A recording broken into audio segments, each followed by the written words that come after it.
Hey everyone, we know you're hungry for success this archery season. So while you're prepping for the hunt, we're inviting you to join us live every Wednesday as we share our best recipes to show you how to prepare your game from wild to table.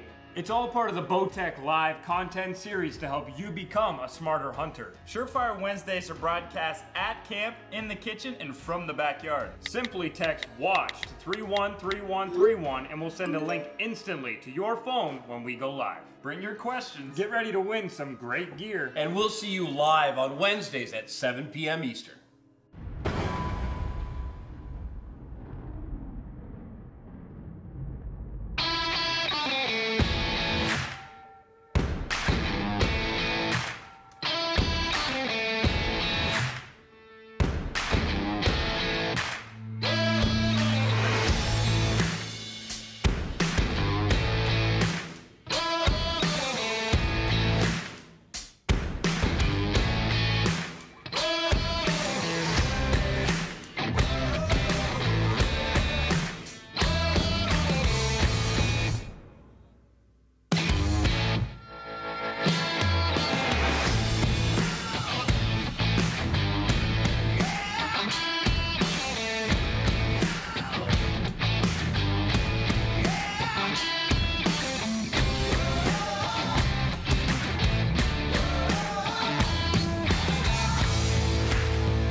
Good evening and welcome to Surefire Wednesdays. It's going to be an exciting night because we checked our freezer and the freezer's almost empty. All we had left was grouse. That's Actually, right. we still had a little bit of bear left, but that went quick too.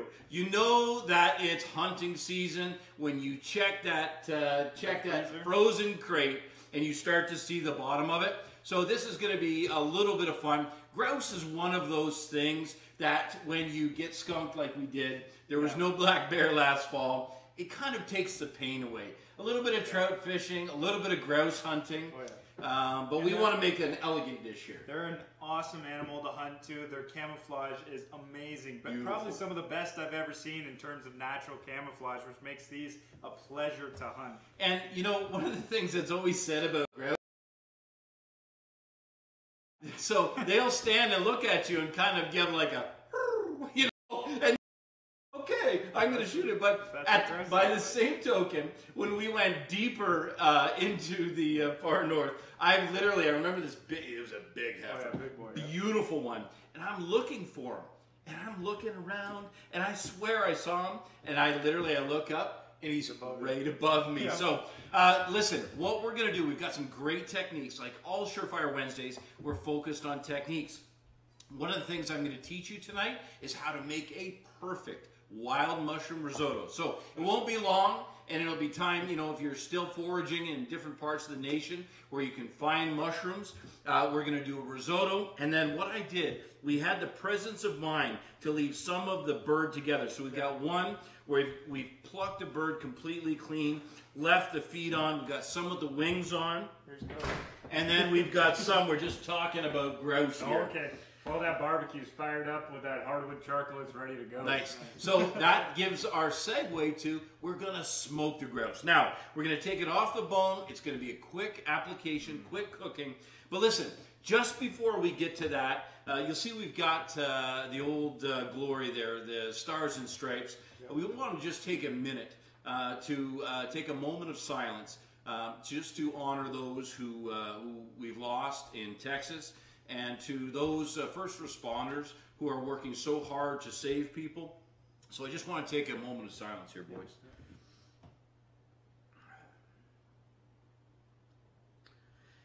Now, with that in mind, my daughter, and I've got these stethoscope here for a reason.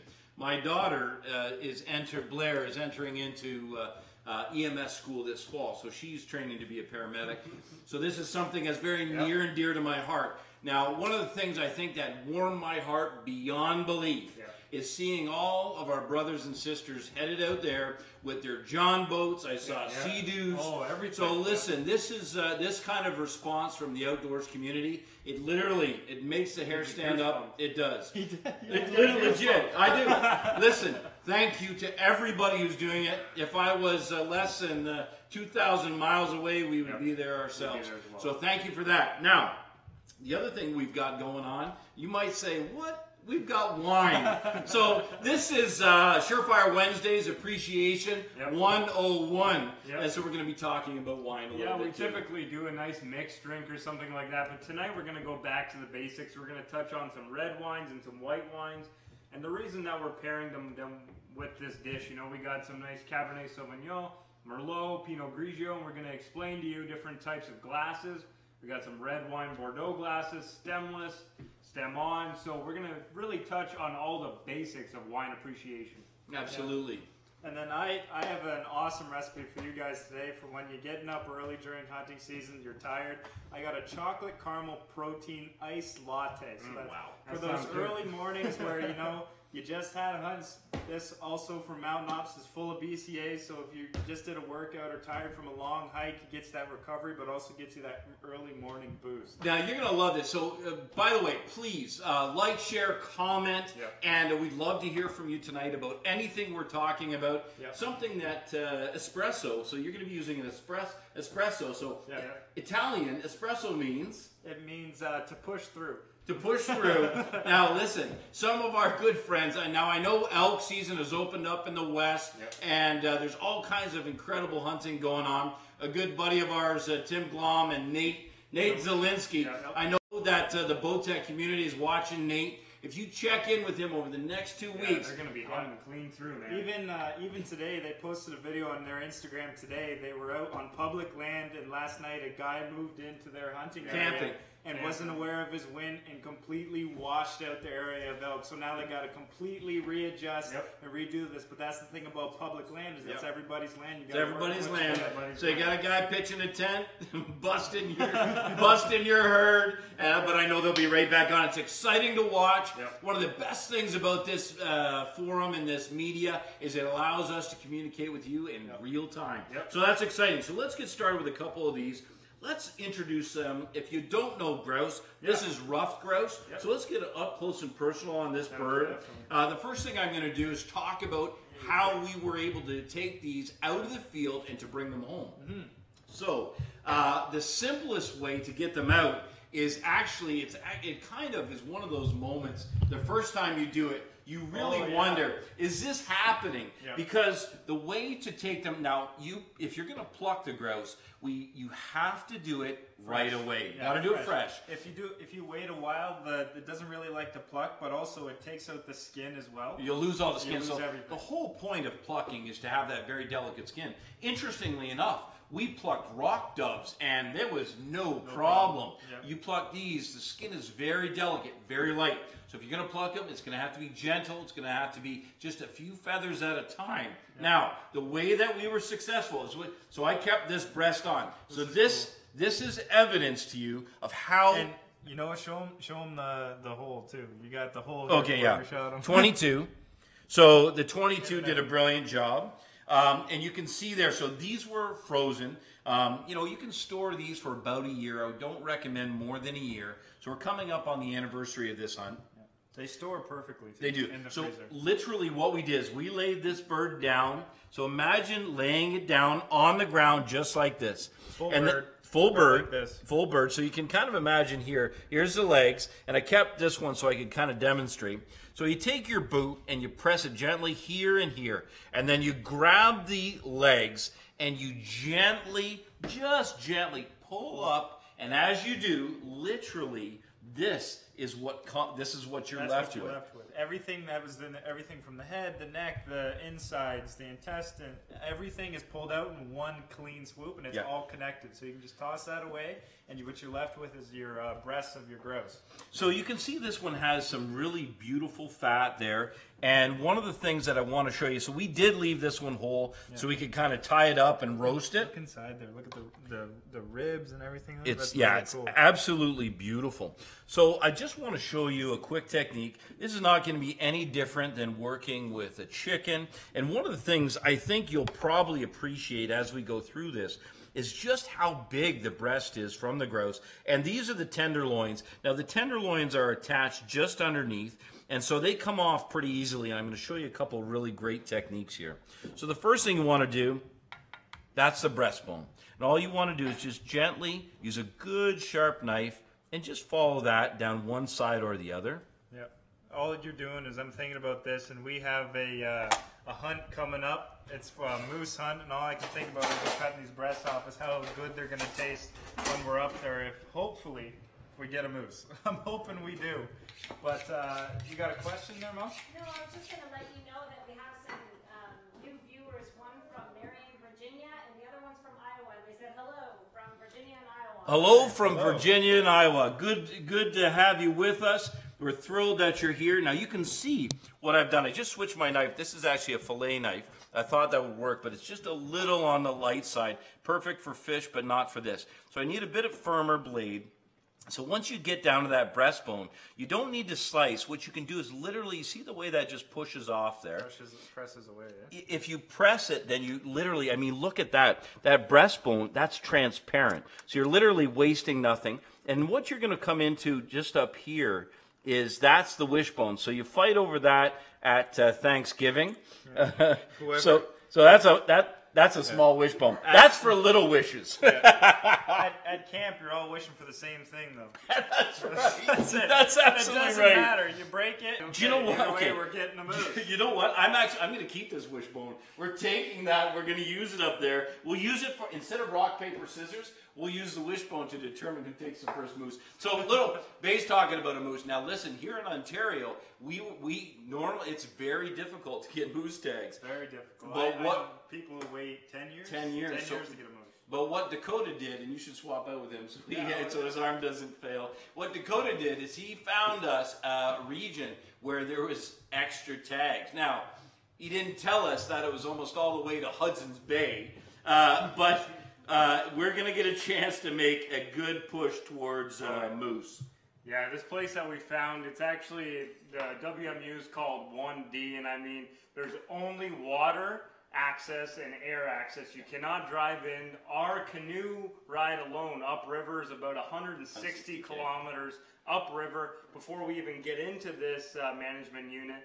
And then from there, it's about 125,000 square kilometers of space that we have to hunt.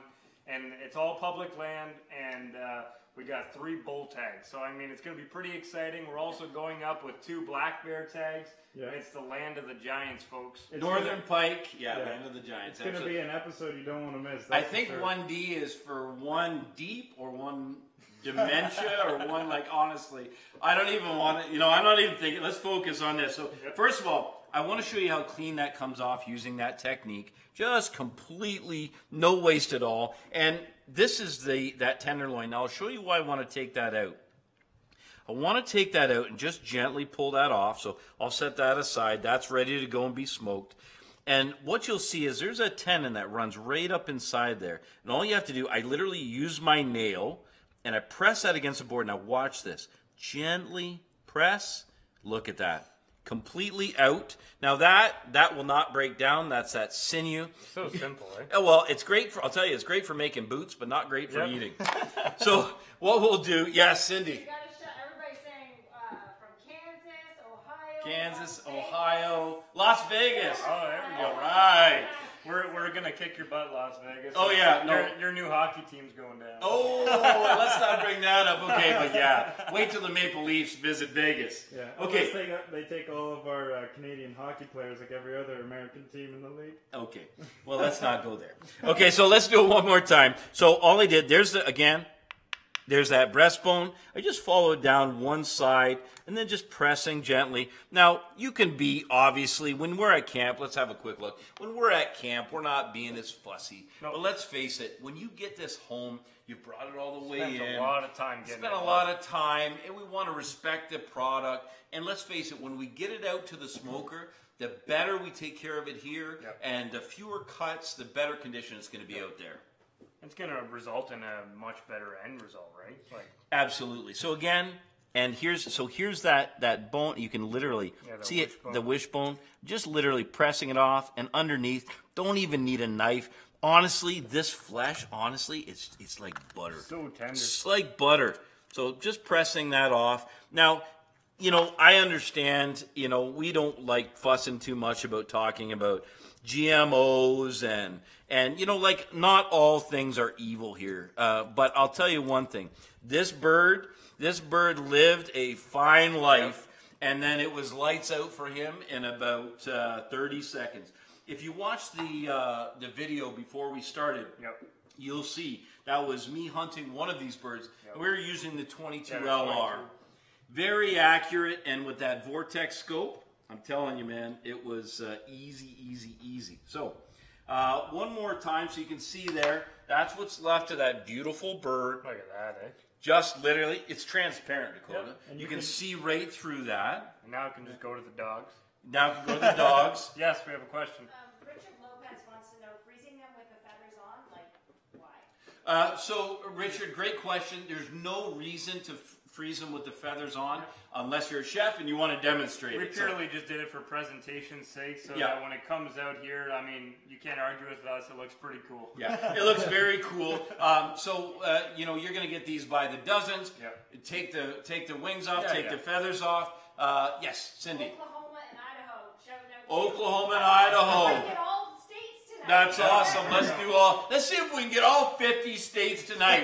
Throw us some hearts and throw us some likes, and let me hear where you're from.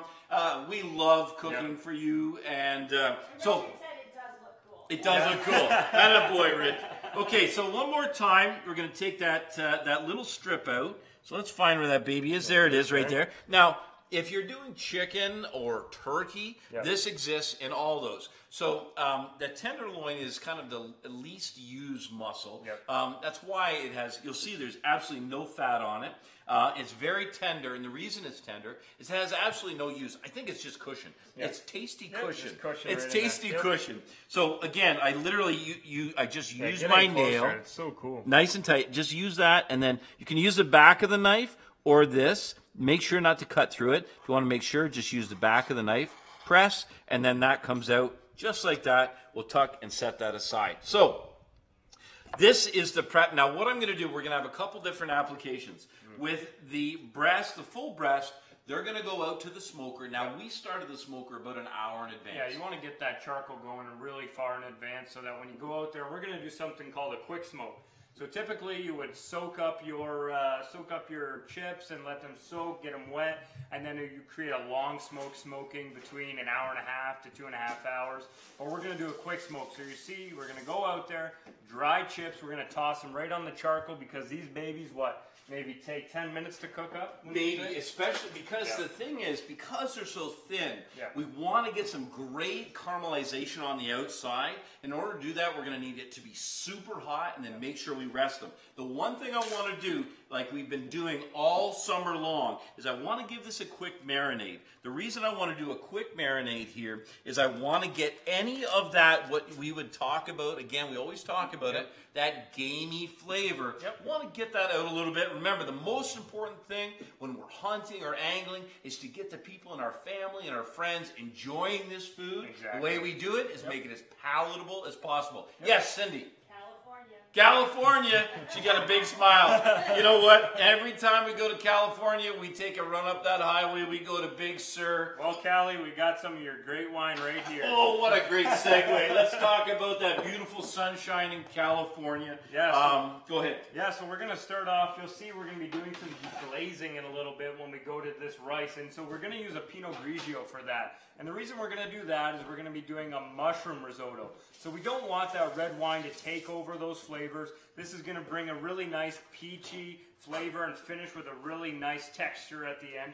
So this California wine, I mean, this is some of the best wine ever. Here in Ontario, we have a VQA certification.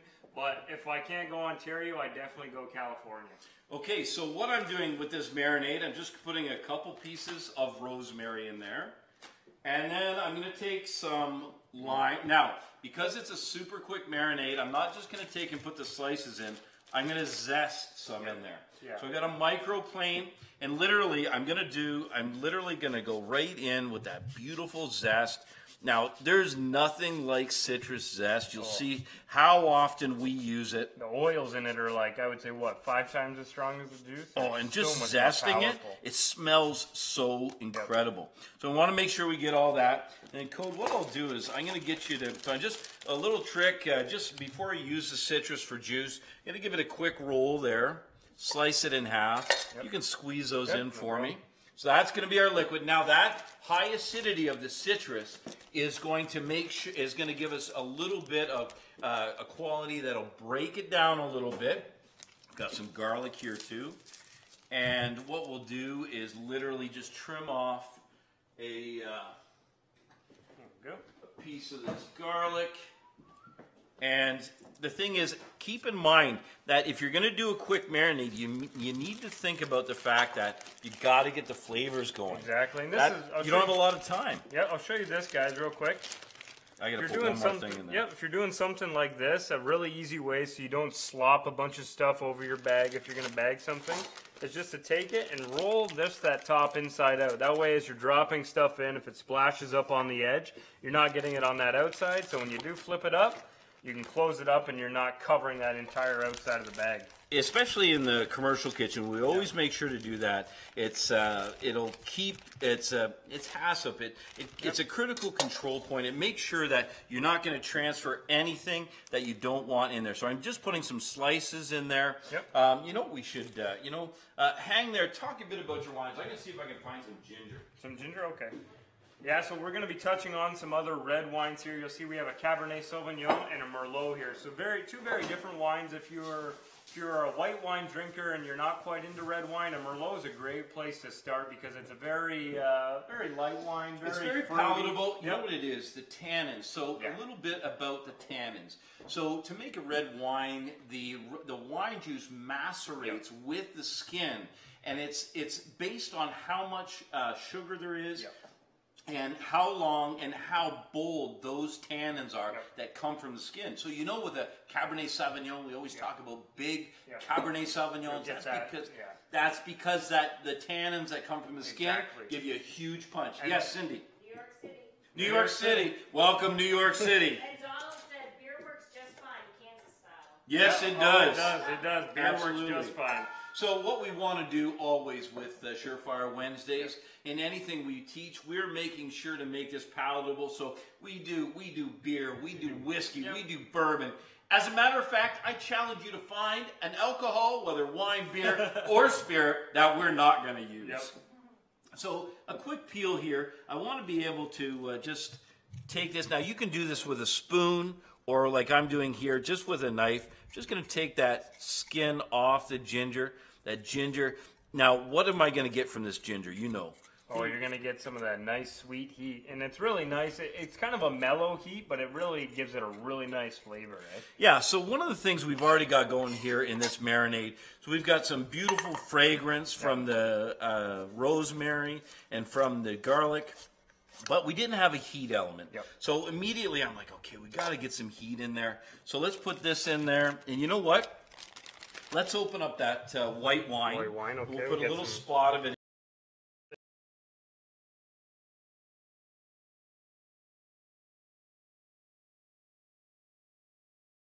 Cooking with all kinds of really simple. Is that really simple stuff? Beautiful already. One of the things you're doing now, so we're talking about, you'll see one of the wines we have here is a twist top.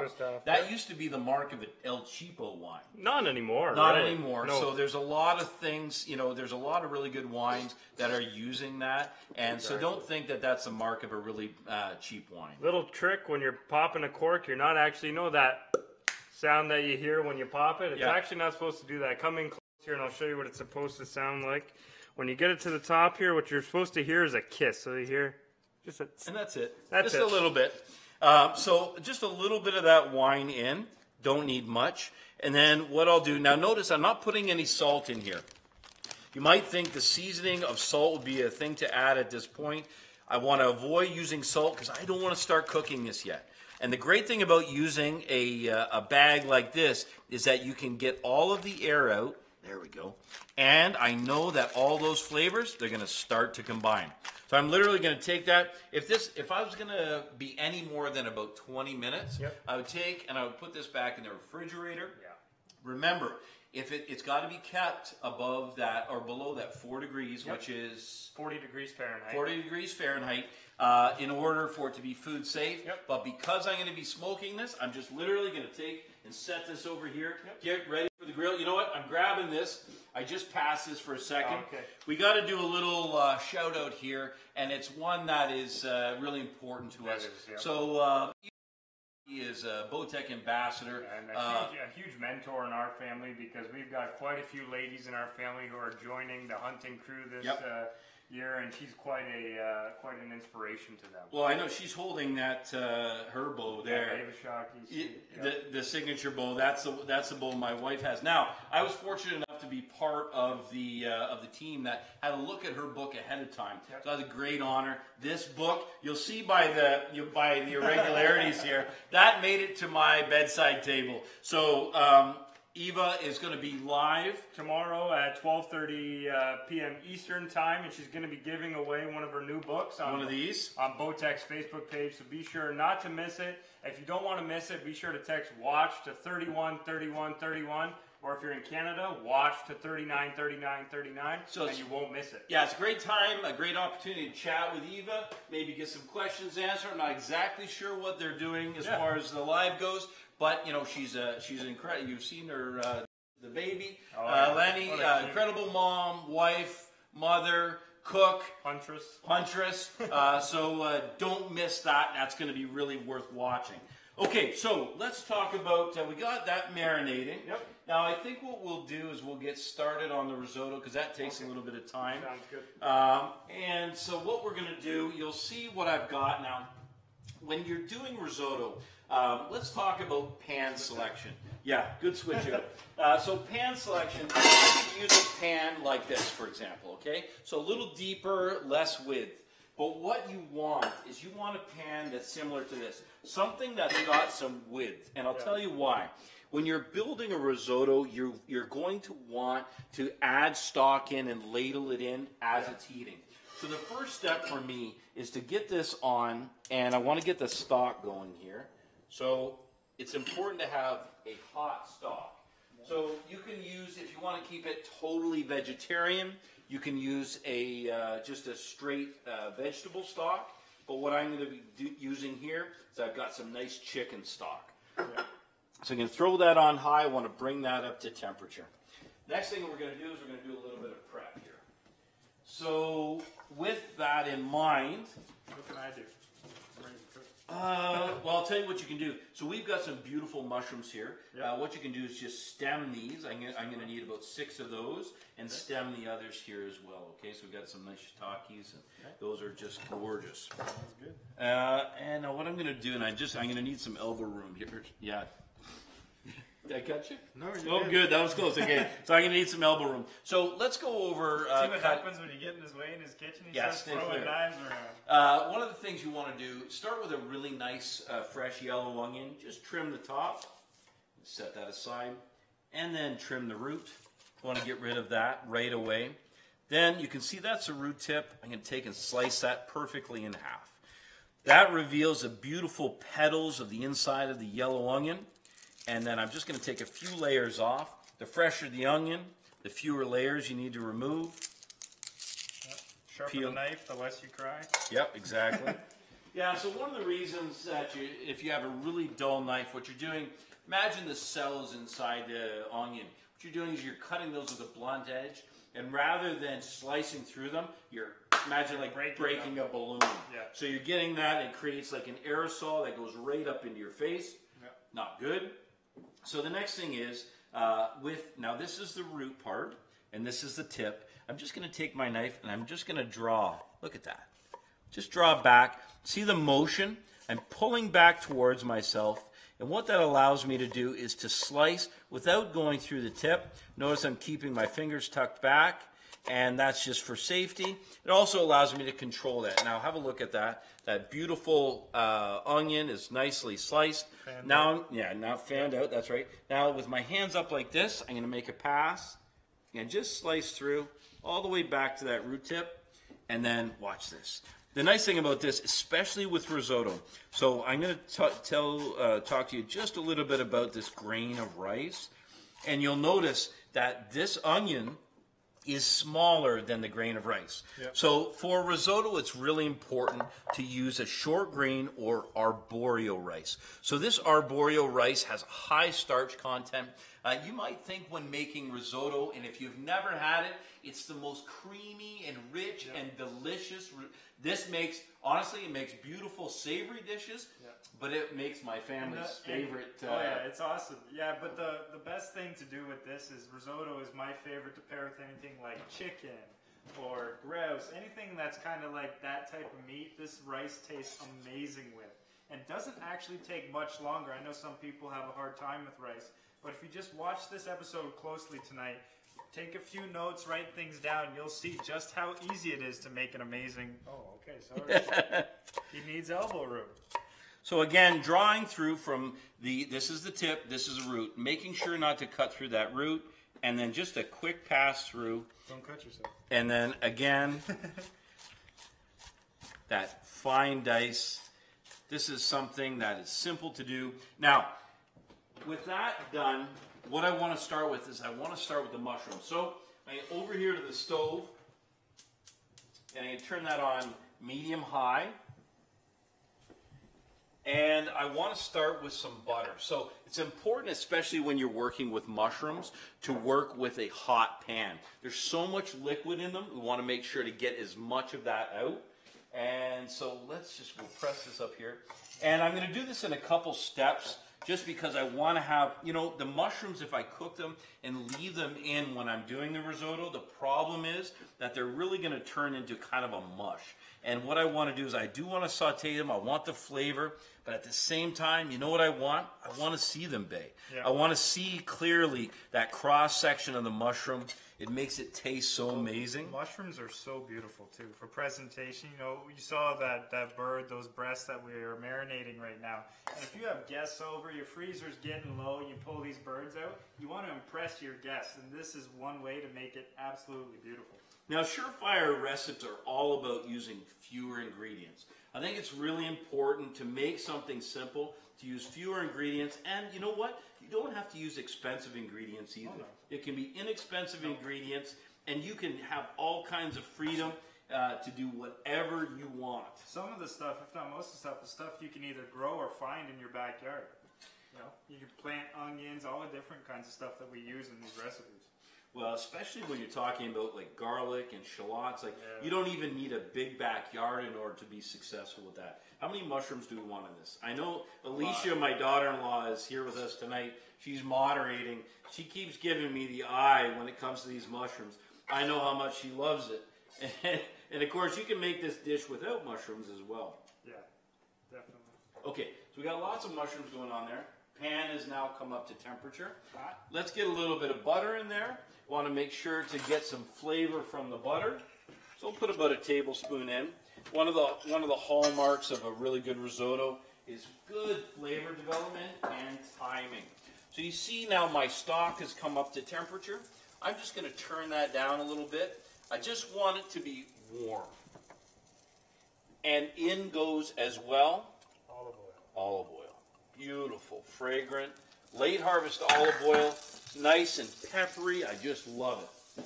Now, mushrooms in. And only the mushrooms. So you want to saute those, get some nice brown color on those flavors. So one of the things that you're going to want to do here is you're really going to want to move around a lot. And the key is once you get, so what I'm going to do is I'm going to turn them over, get them kind of coated with the fat. Then I'm going to, smell that? And I'm going to leave them alone. Now, at this point, what I want to do is just a little bit of pepper, tiniest little bit, okay? And salt. So I always use flaked sea salt. I love the texture and the flavor. And this is a good time to season. You want to make sure to season in layers. get everything done. I'm going to keep that temperature on. And one of the things I want to do is, this is, remember, if you've watched any of our broadcasts, you know this is the time not to rush it, right? Yep, don't rush Slow is smooth and smooth is fast. So here in the kitchen, this is where the love comes. This is where you take your time to love those mushrooms. Every step you do here, from the salt and pepper to the developing the brown flavors on there, that's all what develops each and everything you taste as soon as you serve this plate. So mushrooms, these are beautiful, smells great. We'll put those in. Now, I'm going to get some of the other ingredients here ready. Yep. Let's have a look at those so you can see, just so we can see how these are coming along. There's those marinated breasts. They look good. Make sure and it's always good to turn it over a couple times. That quick marinade. And I think while I'm sauteing this, Bailey, you know what we'll do? Let's hit up your Smart Food. Yeah, so good. Bailey's segment for Smart Food is really important because we know that there are different. First of all, we want to enjoy wild to table. We have to, right? You work so hard at getting that game, whether it's birds or fish or whatever it is. But then you need something for training, something for the off season or to get ready for the season. And more importantly, you need something to wake you up on those early mornings before you're trying to get in there before these animals get moving. You got to make sure that you're asleep, or sorry, not asleep in the tree stand, so that if that big buck walks by, you're not asleep for it. Exactly. Good point. Good point. This is a latte. So what we got is we got some coffee. I'm actually going to pull that coffee right out of the fridge here. While he's pulling some of those things, let's have a look at the coloring on these mushrooms. So you can see right away, and this is really important. What I'm literally doing is, so I'm just going to turn it over now once. You can see how they're beginning to shrink up in that beautiful color. But what I'm doing here is I'm creating flavor in the bottom of that pan. So when it comes time to put the risotto together, I have beautiful flavor already rolling.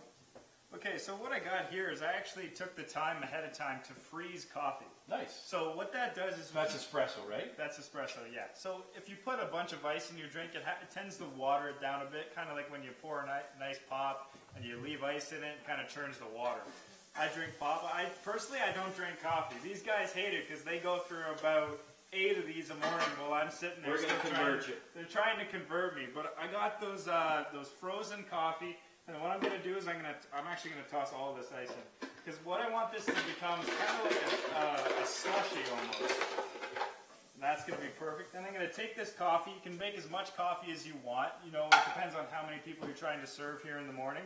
You're going to pour that coffee in over top of the ice cube. Make sure to chill the coffee. Otherwise, what you're going to do is you're going to melt all of your ice cubes, and then it's not going to turn out the way you want it. That looks good already. It looks good already. And most importantly is your protein. It's always, I find personally, it's hard for me to find ways and time to add protein into my diet, especially if you're trying to get fit for hunting season. So this is a great way to add it into your morning coffee. This also, this stuff's full of BCAAs and stuff like that, so it's great for muscle recovery and also helps wake you up. There's a little bit of caffeine in there as well. Nice. So we're going to I'll do 2 scoops since we got a lot of ice and coffee in That here. sounds good. I could actually use one of these. Bae, I'm just going to steal your camera here for a second. Let's have a look at this for a moment. I want to show you when you should be pulling these out. You see all that beautiful color, all that beautiful flavor? So now what I'm going to do is I'm going to take and I'm just going to remove these mushrooms. They're going to come back in later. But rather than using 2 different pans, I want to develop everything in one pan.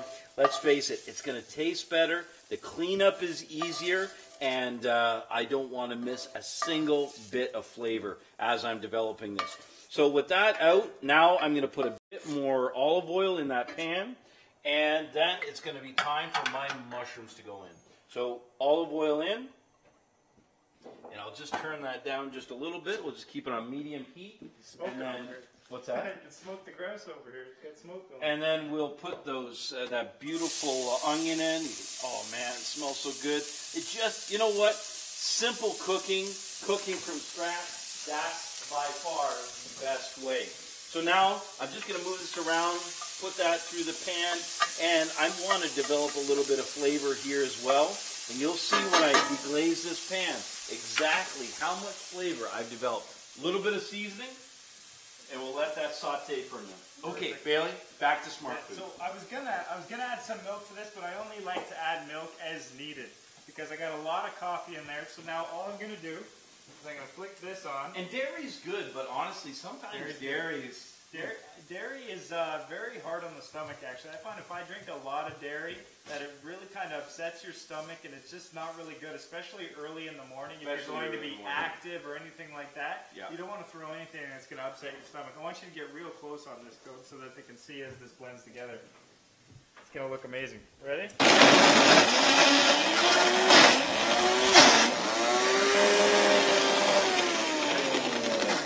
I'm going to add more milk. easy, don't wear it. Not possible. You can see where I get my nickname Sasquatch. I can break everything.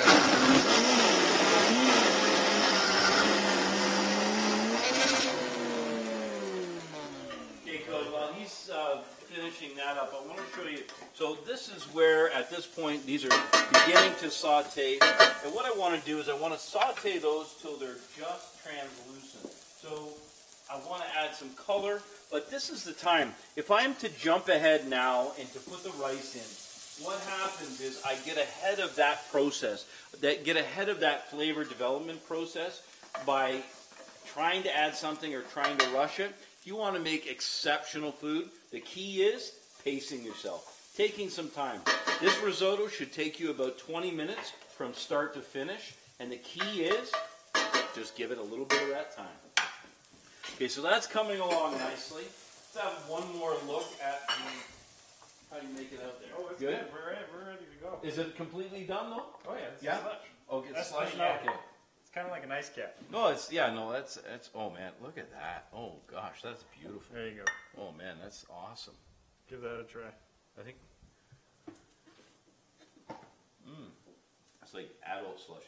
It is adult slushy. I won't drink because I don't drink coffee, but you can enjoy it all you That's want. delicious. So we have espresso, so you've got the caffeine. That's going to give you a kick. Yep, definitely. And then that flavor. What's the flavor? That's chocolate It's caramel. chocolate caramel, I yeah. see. That just adds a little bit of sweetness to it, and it just really wakes you up. That's delicious. That is a good smart food recipe. I might try it. Try it. So I can't do it. you can't do it. Okay. So let's go in with some of the rice. Now, I'm going to go with about a cup. When you're talking about arboreal rice, when you compare that to long grain rice, so jasmine rice or any other long rices, you're going to need a liquid that's about 3 to 1.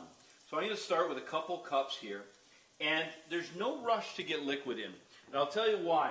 It's an important step to be able to, doesn't that smell fantastic? Those mushrooms are incredible. And I'm going to add just a little bit more oil. So the olive oil is a really important part of this. It gives it great flavor. It makes it luxurious. And let's face it, olive oil is really good for you. This is not high heat cooking, so we're not going to kill all of its nutritional value. So you see what I'm doing right now? I'm coating all of those grains. It gives you that beautiful gloss, too. Oh, the sheen is beautiful, and all of that gorgeous rice. Now it's mixed together with that, with all of the onion. Now, we're going to turn that up, and this is one of the really important things. So we've got that Pinot Grigio that Dakota's got. Yep. Now that those are all coated, just turn them over and have a quick look here. Notice that the bottom of the pan is kind of nice and dry. Notice the color of the rice. We're starting to pick up some of that brown flavor that was developed with the use of the mushrooms. Now I'm going to go in. I'm going to go in with that Pinot Grigio and look at this. So what you can imagine is, oh man, the smell. I wish you could smell this. That peachy flavor. Oh my God, it smells incredible. So what's happening right now is, first of all, our rice is getting drunk. Yep. Our rice is drinking up all of that incredible California sunshine. Oh, yeah. Look at that color, too, coming up. And you see that color? That's exactly it. So that's from the mushrooms. Yep. That's from the onions. And I'm literally going to continue to do this until it's almost dry. Now, there's not going to be any alcohol value, no alcohol content. But you know what we will have? We'll have all that incredible flavor development that comes from the grapes. Now look at that immediately. That looks very good. This is the difference. Do you see how that's creamy? You see that creaminess there? That's what you get when you have risotto. So this is one of the most important things. Instead of a straight up measurement, with risotto, you literally ladle in a ladle at a time. So literally like this, and you're just going to literally give it a little stir. That's chicken stock you have there. Chicken stock. Chicken stock, yeah. Now imagine if I used a cold chicken stock, what would happen? It would cool that pan down immediately. Exactly. So that's going to prevent the cooking. And literally, I'm just going to ladle a few of these in. But the key is you're going to want to cook this until it's just has a little bit of bite. You know, the Italians call it al dente, but it's just that little bit of tooth on the tooth. You don't want this to be soft and mushy. This will turn into a puree on you. I'm going to turn down the heat. We can just go over low heat. I don't want to cover this up because I want this to, some of the water to escape, and I'm concentrating flavors here. Beautiful. Okay, so I can't really walk away from this. You see how beautiful that is. Yep. I think now's a good time to talk about the wines a little bit. I'm going to work on this risotto while you're doing that. So that Pinot Grigio that we just tossed in there, that's a really nice white wine. It's very, it has a few tannins in it. When we talk about tannins, no tannins on the white. No tannins on the white. But it's that you were same, thinking mineral. That nice mineral. That, that tangy kind of dry feeling you get from a red. That's that same thing. The tannins in the red are what cause that. In the white, this Pinot Grigio is just going to have that finish of that very dry flavor. And so this here, we got a few examples here. This is a white wine. There's not much reason for a white wine to breathe, so it can go into a taller, skinnier glass. And this is stemless as opposed to stemmed glass. Look at that. Beautiful color. And on the nose, the one thing you'll notice on with whites is on the nose, it's very, you mentioned peach. It's very mineral, but what you'll find is that its flavor doesn't always match the nose. That's really good. That's not even completely chilled. And it's not chilled. So temperature is important with white wine as well. But what you'll always want to do when you're evaluating the wine is, first of all, so what does it smell like? Yep. And then what does it taste like? And that'll be a clear indicator for you what kind of food it'll go with. Exactly. That's a beautiful choice, that Pinot Grigio. And then we're going to touch on this Merlot here. So I'll pour a glass of this Merlot, and I'll show you the difference just in color between the Cabernet Sauvignon and the Merlot here. So we're just going to pour a glass here. And the reason that red wine glasses have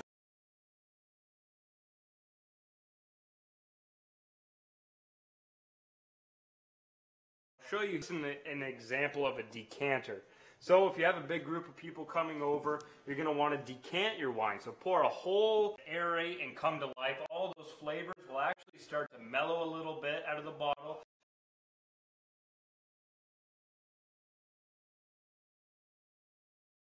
Right? Yeah, yep. You do. And, one of the things, so this Merlot that you, is that compared to a Cabernet Sauvignon, it has almost a ruby red color. Exactly, yeah. And it's very transparent. You can actually see through this, especially held up to light. You can really see through that. Now, when Dakota pours that Cabernet Sauvignon, that's going to be almost black. You're not going to be able to see through.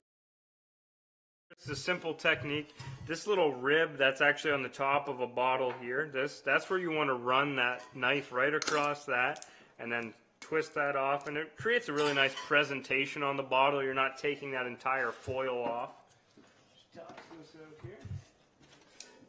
And you want to take your corkscrew, and you want to place it like this. I'm just going to, one quick side note on the risotto. Yep. I'm going to make sure to season it. Now, my stock, the chicken stock or vegetable stocks, it's important to have no salt added. If you think about something that's perfectly seasoned, like a stock that's got salt in it, and then you concentrate it by reduction, what's going to happen? It's going to be super salty. So you have to be very careful. Exactly. So I'm adding the seasoning. Now, with grains, it's important to season right at the beginning or at least in the middle. Otherwise, it's not going to take the seasoning in, and you won't get that really nice, beautiful flavor. So see, once again, no pop, just a little kiss. Taking that off. And you can already see the color on that cork, how dark that Cabernet Sauvignon is. So we're going to pour this into a stemmed glass. This is a Bordeaux red wine glass. And already look at the dark, almost black color of that Cabernet Sauvignon. And so the difference between this is a crystal glass as opposed to glass. And the difference is that crystal is actually corrugated. You know, you've seen corrugated cardboard. Crystal is corrugated. So what happens is you'll see people, they swirl the glass, and what it's doing is actually aerating that wine. As it runs over that corrugation in the crystal, it's aerating it. Think about it like water in a babbling brook. Going over those rocks, it's creating an aerosol. It's creating so part of enjoying the wine, especially when you're pairing it, is to be able to enjoy its fragrance and enjoy its taste. And so one of the things about decanting is when you get into aged wines, decanting is really important. Most of these fresh California wines, they don't need much. Put them in a glass, give them a swirl, and they're ready to go. And so what happens is you smell this Cabernet Sauvignon right off the bat, and you get a really strong oak flavor out of that, eh? Oh yeah, there's no question. The smell out of that is pure oak. So the difference is, of course, with the white is aged in stainless. It's literally, and that's where that mineral, that kind of real fresh brightness comes from. But it's that oak, that French oak in most cases, that gives it the bold. You get like all kinds of vanilla, and you get all kinds of really powerful. Yeah, the finish on it is vanilla for sure. And then those strong tannins, which gives you that dry feeling in your mouth. That's a nice wine. And so all of these wines here are California wines. California is a great place to buy wine out of. You can buy wine, but why not support local wineries if you can out of the U.S. or here in Canada we try and support Canadian, or even if you want to go to your provincial area, Ontario wines for us. How's that coming along? Good. So this is almost finished. We got a little bit of reduction time here. You can see that beautiful creaminess developing. I think what we want to do is we want to head out. You want to check on that barbecue? I want to do that. Now, one of the great things about using cast iron, I can actually turn this off. I'm going to add the mushrooms back in. Look at these beauties. Oh my gosh. This is my favorite part of cooking is the finish. Literally, I'm just going to... look at that. Oh my gosh. Doesn't that look good? That looks good, man. Oh man. Okay, so now I'm just going to leave that, and the residual heat is going to allow it to continue to cook. Now, let's go out and take these birds. I'm just going to pull these out, and literally, let's have a look at exactly what this looks like, babe. So, a little bit of that liquid. Beautiful. You can see, oh man, it smells so good already. And I'm going to take these, and we'll go out. Let's have a, I think I'm going to grab a little bit of red wine, and let's head out to the barbecue. So, as we said earlier, one of the most important things is to start it ahead of time. There's Ozzy. How you doing, Oz? Oh, man. And there's Seiko. How's it going, boy? Yeah, we got Gross. Hey, hey, hey. So, now, one of the things we want to do here, Dakota touched on it before we started, is we want to make sure to just have a real quick smoke. So what he's doing, have a look at that fire in there. So this is, let's have a quick look at this. This is a beautiful Coyote Outdoor. So this Coyote Asado smoker allows us to use both a lump charcoal and, you know, like we've been using hardwood in it. Charcoal, But this is a true chef's tool. This is something that will do great work.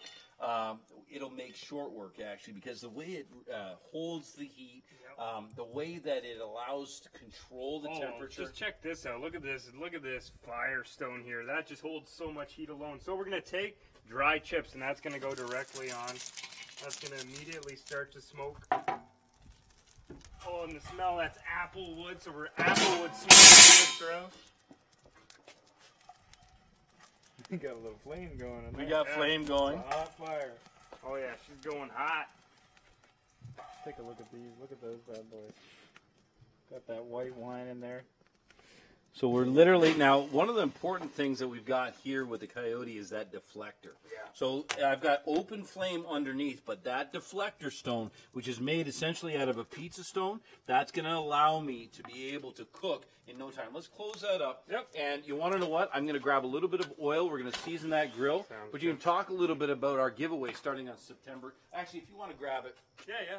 So what we've got, so I just need some paper towel and a little bit of oil. The Asado cooker is something that we're going to be giving away. So we've got a sweepstakes starting on September 7th. We're going to ship one of these bad boys to you wherever the winner is. Now we've got this, and we've also got a beautiful Coyote 32-inch barbecue. Now these are premium cooking tools. These are the kind of cooking tools. Let's have a talk here with Seiko. Seiko wants in on this. How's it going, buddy? He loves this barbecue. And so the Asado cooker and the 32-inch propane are professional cooking tools, tools that will allow you to get incredible results. So what we're going to do here, look at the smoke. Man, We got smoke rolling. Oh, yeah. We're going to have a nice quick smoke. Boom. And so literally just a little bit of oil here. And I just want to season this. Now these are going to be delicate. So I want to make sure every time, even though these are stainless, these are beautiful grills that last a lifetime. But what I want to make sure I do is just get a nice coating on there every time. A nice layer. There we go. And then I'm going to lay these on. We're just going to need a little bit of salt and pepper there, buddy.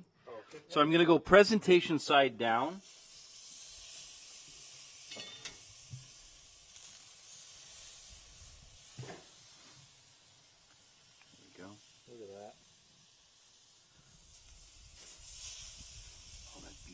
Garlic, make sure we get a couple seeds on there. Slices on there, yeah. Yeah. That lemon zest too. As soon as that hits the grills, all of those oils are going to come out, and it's going to taste amazing. Get some salt on there. Salt. Oh yeah, look at that. Good. Just going to put these on. Now. A little bit of fresh ground black pepper. If you can, fresh ground black pepper is so much better than just ground pepper. You activate the oils in that black pepper when you grind them. So now what we're going to do, we're going to get that closed up. And we're going to set, I'm going to turn this, we'll just actually open that up a little bit. That's going to, I think we want to, yeah, we want to, otherwise we'll have a cloud of smoke in there. Okay, so now let's go back inside. Let's do a quick check inside on our risotto. What are you doing here, Kylie? I'm sure Ozzy doesn't follow you in. See you here, Oz.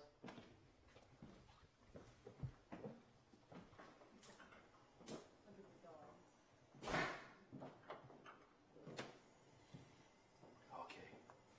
So that creaminess, I'm just going to turn it on a little bit. Just need to develop that a little bit. Code, you want to see if we've got some Parmesan? Yeah. I think let's add Parmesan to this. I think that'll be a beautiful finish. Get that going and finish reducing that. So you can see what I was saying about pulling those mushrooms out just for the cooking process. What that means is that we'll have this absolutely the beautiful mushrooms, but then it'll be just carried on top of this gorgeous risotto. How we doing there? We got some? Yep. Awesome. Important to always have Parmesan on. A little bit of Parmesan on hand. The other thing you did with waiting to add those mushrooms is you took the time to saute those in the pan, and when we put that white wine in the pan, you took that extra time to get that next level flavor from the browning from the mushrooms. So I think this is going to be an exceptional pairing. That Parmesan, firm Parmesan, makes it creamy and rich. So just a quick recap, just to go over what we did. Bailey, your smart food tonight.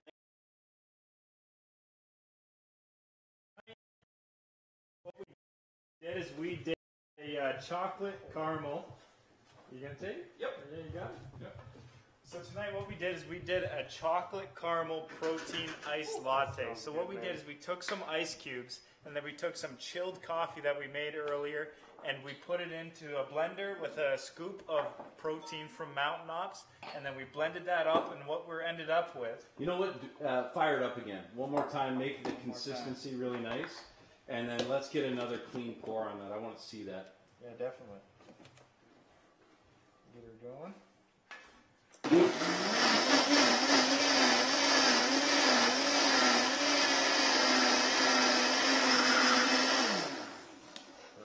You can smell the coffee as soon as you start to blend it up again. Whoa, boom. Oh man, that looks Look so at that. You got that slush as it goes good. I in. haven't tried it yet. You haven't tried it yet? No, I Oh, haven't it's tried it, delicious. Try that. We need a straw at some point. Oh man, that's good. That'll get me drinking protein. Yeah. That's good. Exactly. But what that does is you got those early mornings in the stand. You got that caffeine from the coffee to wake you up. Definitely. You got that protein and BCAAs too. Yep. From when you're out on those hunts, you're hiking and stuff. You don't want to be sore the next morning. Well, and you especially want- in the morning, right? You get a little lazy in the morning if you're heading out to the stand or something and you don't eat a full meal, but then you know you're sitting in the stand, you're like, and you're so hungry. Yeah, and you know what else? Just a side note. I notice I'll go on a hunt and I'll come back 10 pounds lighter. You don't want to miss those opportunities to build that muscle when you're out there because you train for it. But you're also I think out this there. needs some more Parmesan. Okay. You can never have too much Parmesan. I can go to the barbecue and check on our grouse. Make sure the dogs haven't gotten into the Yeah. grouse. You can see as that's starting to dry up now, it's still a little too moist. What you want to do is pull this away and not have any kind of, so you see, I make it like a little canal, I part the sea here, and see how it comes back together, all that liquid? So you want that when you part it to stay. You want that part to stay there and the sea to stay parted before it's ready to serve. But we're getting really close here. That cast is holding the heat. It's just on low right now. We're not going to add any more liquid. If you guys could smell what this risotto smells like, imagine when you take a nice big whiff out of a white wine. You got that smell with those roasted marshmallows. Oh, yeah. I almost said marshmallows. Marshmallows. Yeah, Those marshmallows. roasted in the risotto. onions and What did you mushrooms. do while I was gone? You didn't put marshmallows in there. He put marshmallows Did he? in risotto. Okay. It wasn't thick enough, okay? It needed to be thicker. Just a couple more reminders if you've joined us late. Reminder that 12:30 p.m. Tomorrow, Thursday, Eva will be live on the Bowtech Facebook page. She'll be giving away her book, Taking Aim. And don't forget to watch Nate Zielinski over the next couple weeks as he hunts for elk in Colorado. Yep. The stories, they've got two characters. They've got Lopsided Larry, I think. Larry and Ricky Bobby. Ricky Bobby, original names, guys. But you know, it's funny. We name all of our. Oh yeah, we name all of ours for sure. We've got John Wick. We got John Wick, Riverman. Riverman. I mean, but the most exciting thing, we'll touch on it again. We're going on a northern moose hunt here in Canada in about 2.5 weeks, guys, and we're gonna try and go live up there. Most likely, we won't have service considering we're up in the middle of nowhere where there's no roads for about 200 miles and we're canoeing in 200 kilometers, but we're going to try, and if we can, hopefully you'll see a live moose hunt. If not, when we get back, we're definitely going to have some footage for you to see that live moose hunt. We have a chance at bear, at wolf, fox, rabbit, grouse, you name it. It's endless. The amount... It's just, there's literally every animal you could imagine up in northern Ontario, Canada. Okay, so this is the last step, and this is, I think you're really going to love this. Let's fire this baby up. Now I'm going to turn this on high because I want to get to action. How long has it been? Man, we've been rolling an hour now. If you've been with us the whole time, thank you for watching. We're having a great time. The grouse are looking great. I'm going in with a little bit of butter.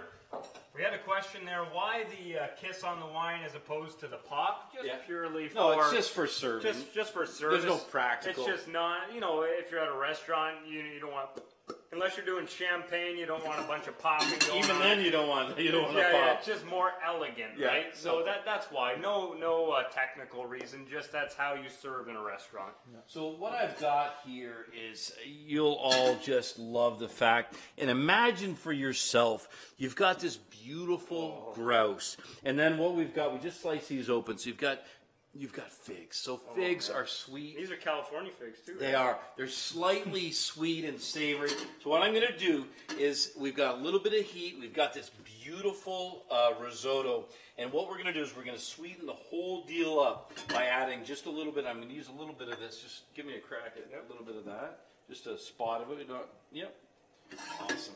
So again, hot pan. What I'm going to do with the figs, I'm going to leave those stems on. I'm going to tuck those in just like this. Just like this. A little bit of butter. Just like that. Oh my gosh. I would have never thought about adding figs to this, but that's going to be a really nice combination. Well, and what I'm going to do, and the key is to just get them heated up. This is a little bit of clover honey. So we're going to give a little bit of a drizzle there, okay? And we're just going to bring those to life. Now, one of the things that's going to happen immediately by sauteing the figs is we're going to bring up some really great sweetness. It's going to be like if you've had creme brulee or creme caramel. It's going to be almost, it's like going to be a caramel, almost like that slightly burnt kind of. They have so much sugar in them. The Oh, sugar, a as ton soon of as you sugar. start to heat them up, the sugar in the figs just starts to seep out and it starts to caramelize on the bottom. I'm sure not yet, but you'll see on the bottom the actual natural sugars of the figs start to caramelize. Okay, I think it's time for us to get that. Okay? Should we come take a look? Yep, go and have a look. It's gonna bring the tongs in, or did I leave them out there? I think I left them out there. Okay, yeah, just leave that now. That'll be just perfect. That'll be perfect. Yep. Let's go grab our grouse. As you guys can see here, this is our outdoor chef headquarters here. This is where we get all our work done before we head out for the hunts, during, and bringing you guys these Surefire Wednesdays every single Wednesday on 7 p.m. This is where it all starts. Hey, buddy. How you doing? Okay. So I can see we've got citrus. We've got some nice coloration. Now, the reason we also chose to use smoke in this case is because we can't throw a ton of heat on these for a long period of time. So let's take these back inside. Those look just beautiful. They smell beautiful. There's a citrus and rosemary, and they're perfectly done. You can tell just by touching them, they look amazing. And so this is how we're going to bring this all together. First of all, these are super, super tender. And I'm literally going to take, and I'm just going to slice these just on a little bit of an angle, just like this. You know, I've been trying to decide, you know, Dakota, and Bailey, whether to put this on top. Look at that beautiful texture and that beautiful color. Well, my mouth is just watering. Honestly, that just looks gorgeous. So just take, and again, just a little bit of a slice there. That flesh is so thin and so delicate, but you can see how beautifully white that texture is. Really important not to overcook it at this point. Coming along nice. Yeah, we're good here too. It looks Oh, like. yeah. So show them here. I was showing them parting the seed here, so I just want to. Well, yeah, and then actually, you know what? That needs a little bit of. I'm just really going to fire just a bit more wine in there. Give that a nice little stir.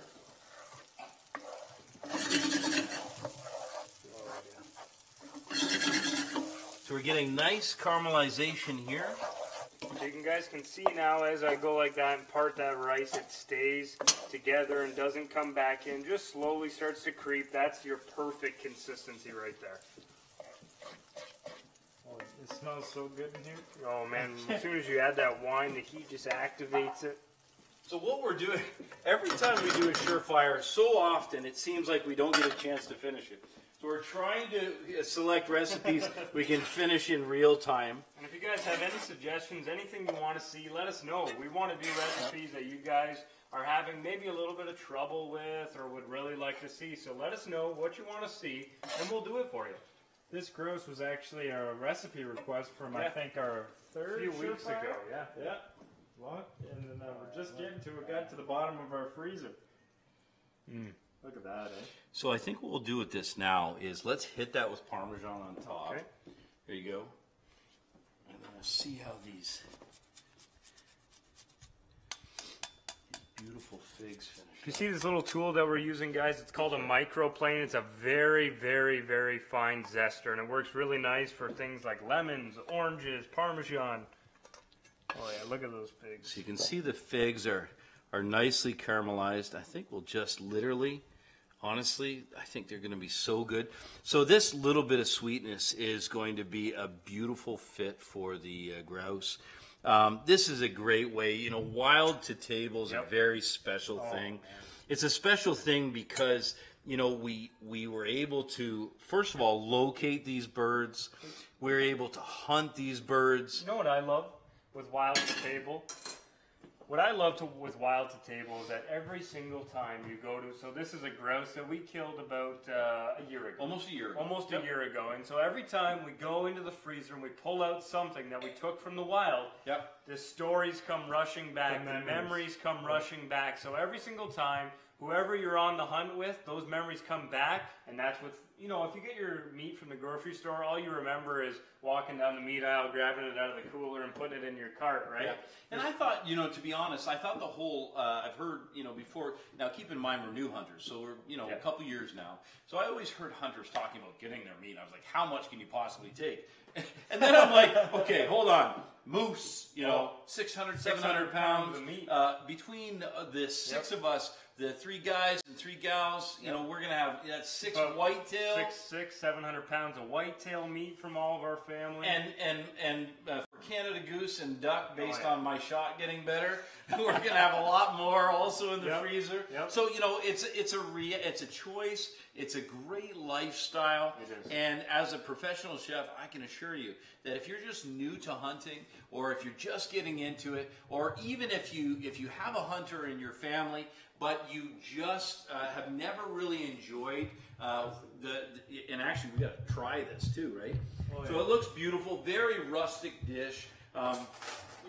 This is, just hold on, this is really your opportunity to take and to find ways to enjoy it. And it looks almost pink, like not like pink like undone, but like kind of like the flesh is like pink. You know why though? The smoke, right? The smoke, yeah. Yeah, that smoky flavor got in there, and that's crazy, eh? The quick smoke literally got in that quick, eh? You guys got all chefy tonight with the figs and stuff. It looks like when you go to a restaurant, you're like, I kind of know that's on the plate. Dude. Real. First time I'm having grouse. Well, I'm gonna try it with. I'm gonna try. So here, let's do a little bit of this wine pairing in live fashion. Oh my gosh, I gotta have one of the figs too. That tastes just like chicken.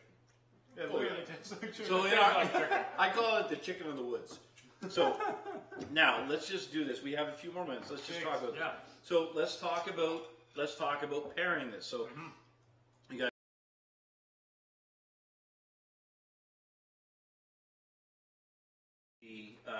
the risotto. No question. Yep. And the but figs. now I just slightly more game. Well, it's just stronger in general, because actually I was really surprised when we harvested these grouse. The meat color was it was like it was red, eh? It was like maroon. Just about, yeah. It was very dark, and actually, as it sat in the freezer, and almost a year later, it's actually surprised we paired it. But it would actually be paired very well with. You know what? Yes, Cindy. Yvonne says another.